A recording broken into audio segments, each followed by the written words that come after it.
안녕하세요. 말씀의 소리 방송 신앙 칼럼 시간입니다. 화가 난 황소가 머리를 땅으로 숙이고 콧구멍을 넓힌 채 콧바람을 한껏 뿜으며 달려들 기세를 하는 모습을 본 적이 있을 것입니다. 말이나 양, 염소와 같은 동물들은 위험이 닥치거나 혹은 적을 만나 흥분하게 되면 콧바람을 힝힝거리며 위협적인 자세를 취합니다. 이는 사람도 마찬가지입니다. 흥분하거나 화를 낼 때 씩씩거리며 콧바람을 뿜어냅니다. 흥분, 성냄과 같은 감정에 갑작스러운 기복이 생길 때 강한 콧바람이 나오는 이유는 무엇일까요? 우리는 그 이유를 생물학적으로 이해할 수 있습니다. 콧바람이 나오는 이유를 결론부터 말하자면 뇌의 과열 현상을 막기 위한 냉각팬의 작동이라고 설명할 수 있습니다. 사람이 공부나 업무, 그리고 정신적 스트레스 등 머리를 써야 하는 일이 생기면 뇌에 혈액이 몰리고 되뇌 주변 혈관이 확장되면서 혈액이 빨리 흐르게 되는데 이때 열이 발생합니다. 그런데 대뇌로 연결되는 혈관의 대부분이 코를 지나는 것입니다. 그래서 두개가 안에 생긴 열을 식히기 위하여 코는 바람을 뿜어내게 되는 것입니다. 그 결과 코에서는 바람이 씩씩 나오고 내쉬는 숨은 뜨거워지게 되는 것이지요. 사람들이 화나는 일이 있을 때 열받는다 혹은 뚜껑 열리네와 같은 표현을 하는 것이 그냥 나온 말은 아닌 것 같습니다. 그런데 성경을 보면 아주 재미있는 표현이 나옵니다. 하나님의 콧바람이 얼마나 강력했는지를 알 수 있는 구절입니다. 모세가 곧 손을 바다 위로 내밀매 새벽이 되어 바다의 힘이 회복된지라 애굽 사람들이 물을 거슬러 도망하나 여호와께서 애굽 사람들을 바다 가운데 엎으시니. 홍해바다 앞에서 오도 가도 못하던 이스라엘 백성들이 하나님이 가르신 홍해바다를 육지처럼 건너게 되었고 이내 그 뒤를 따라 달려들어온 애굽 군대가 홍해바다에 수장되게 됩니다.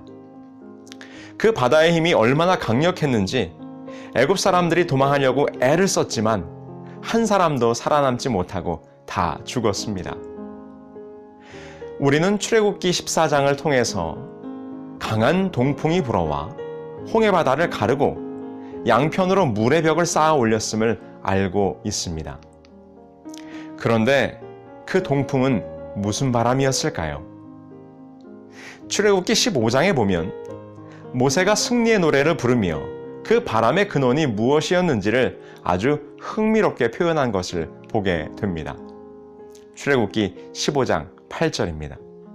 주의 콧김에 물이 쌓이되 파도가 언덕같이 일어서고 큰 물이 바다 가운데 엉기니이다.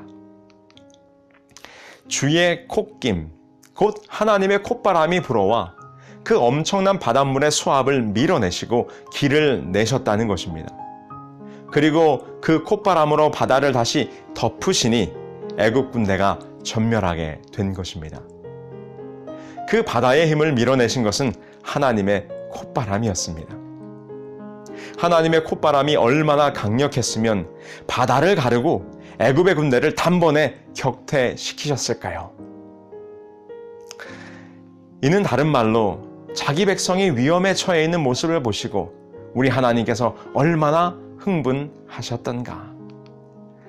자기 새끼가 위험에 처해 있을 때 격분하여 콧바람을 힝힝거리며 달려든 어미와 같이 자기 백성을 구원하기 위하여 득달같이 달려와 원수의 손에서 구원해 내시는 우리 아버지의 모습이, 우리 아버지 하나님의 모습이 그려지는 것입니다.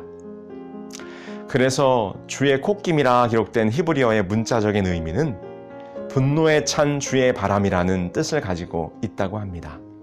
모세는 원수의 손에서 당신의 백성을 구원하신 하나님을 찬양했습니다.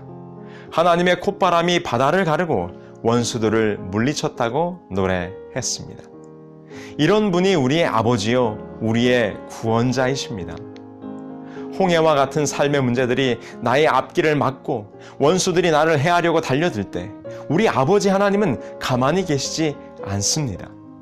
분노하여 당신을 해하려고 하는 원수들을 향해 그분의 콧바람을 뿜어내시며 달려오시는 것입니다.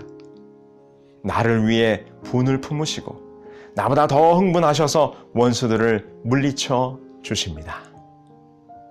하나님의 콧바람, 당신을 사랑하시기에 내뿜는 하나님의 사랑의 바람입니다.